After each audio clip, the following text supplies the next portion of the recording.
kembaliannya juga harus sama.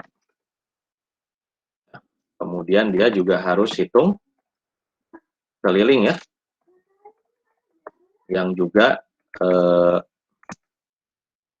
kembaliannya juga sama float ya.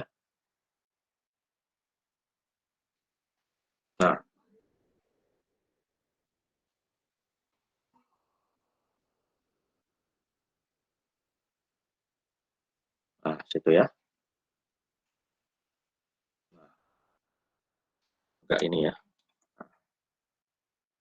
Nah, dia harus mengoperate ya. Nah, dia mengoperate metode bapaknya ya. Apa implementasi detailnya kalau luas lingkaran adalah VR kuadrat ya. Jadi VR kuadrat. Kalau hitung kelilingnya 2 VR ya. Kemudian selanjutnya selama perkembangan waktu Anda ternyata saya butuh juga nih objek lain ya yang nanti dipakai dalam sistem saya. Misalnya apa? Segitiga ya. Segitiga kan bidang datar ya. Segitiga bidang datar. Maka dia pun harus mengimplementasikan metodenya ya. Metode yang di-set sebagai abstrak ini. Bagaimana dia mengimplementasikan? Dia harus mendeklarasikan lagi ya, hitung luas. Tipenya adalah float. Kemudian hitung keliling ya. Yang juga tulisannya adalah float ya. Nah, dia juga harus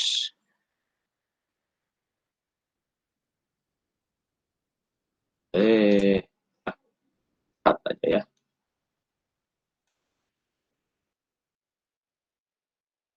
Dia juga harus menerapkan itu ya. Harus mengimplementasikan. Apa kalau segitiga? Kalau segitiga ya setengah kali alas kali tinggi. Kalau kelilingnya adalah jumlah sisi-sisinya ya. Sisi bawah ada Pitagoras dan seterusnya Anda hitung.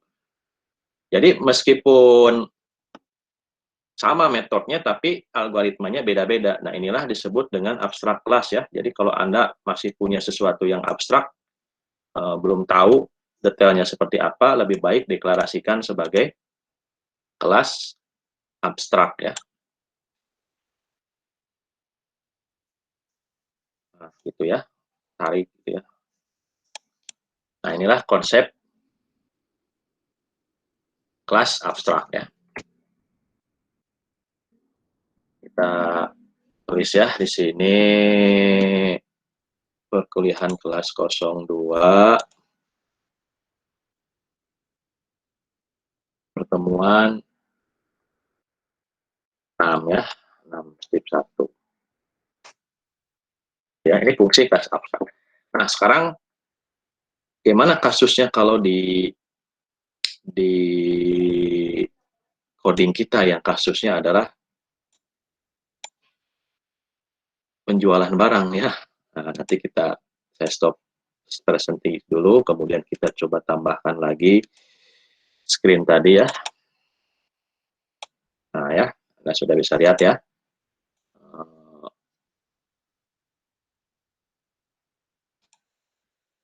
Eclipse-nya. Kita tutup dulu semua ya. Tutup dulu semua, gitu ya. Nah, bagaimana kita menerapkan kelas abstrak untuk kasus penjualan baju nih? Ya, jangan khawatir. Kita tambah lagi satu package ya. New package pertemuan berapa nih sekarang? Pertemuan ke-6 ya. Pertemuan 6. Nah, Anda deklarasikan kelas abstrak. New kelas ya. Kelas, kemudian tidak ada apa-apa ya, ya sudahlah. Anda sebut saja di sini nanti nama kelasnya adalah apa ya. Yang belum tahu implementasi konkretnya misalnya pembayaran.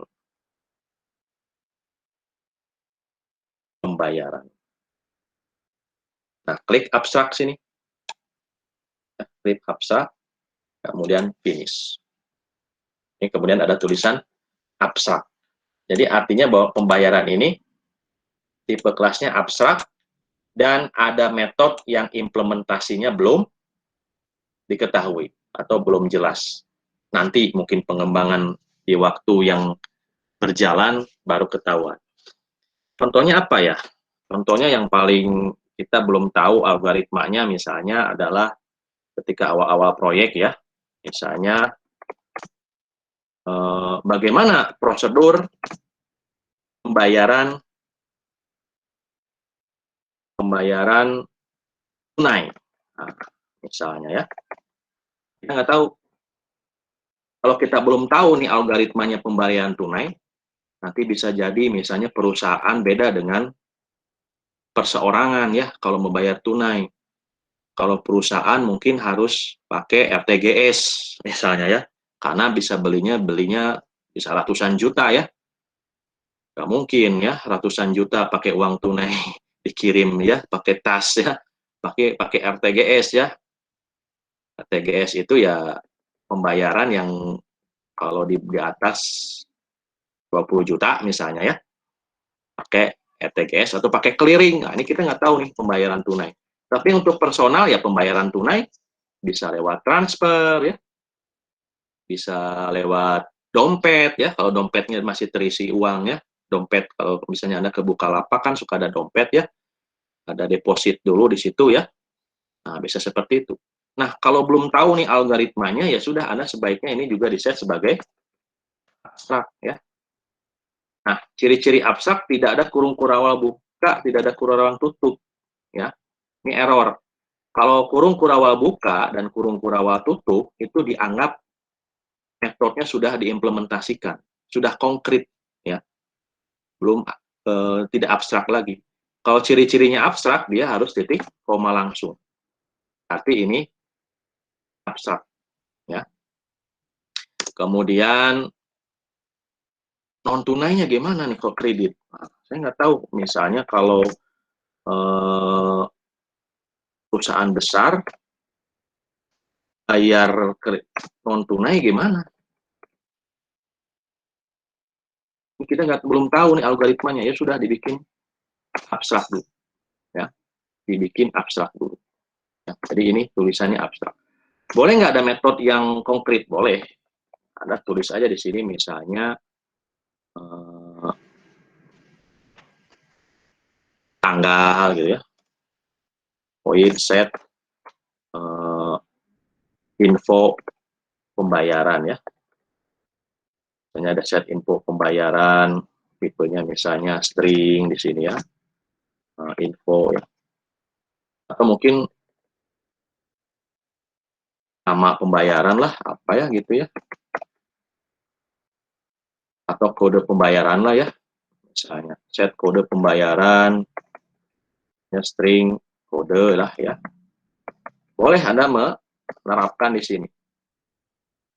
Ya, Anda bikin lagi parameter di sini, bikin lagi atribut di situ ya. Misalnya apa? Protected ya. Protected, misalnya string kode pembayaran ya. Kode pembayaran.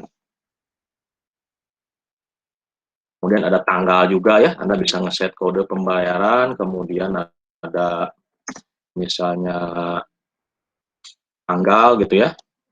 String tanggalnya pakai string aja gitu ya. Tanggalnya nanti misalnya seperti gini. Tanggal misalnya 1 bulan 2 2020 misalnya ya. Nah, ini nilai defaultnya. Kemudian nanti Anda ubah ya di sini this kode ya sama dengan kode. Kemudian di sini ada this tanggal sama dengan tanggal. Ya, boleh ada konkret sini ya. Nah, kelas abstrak ini wajib diturunkan ya. Kelas abstrak ini wajib diturunkan. Jadi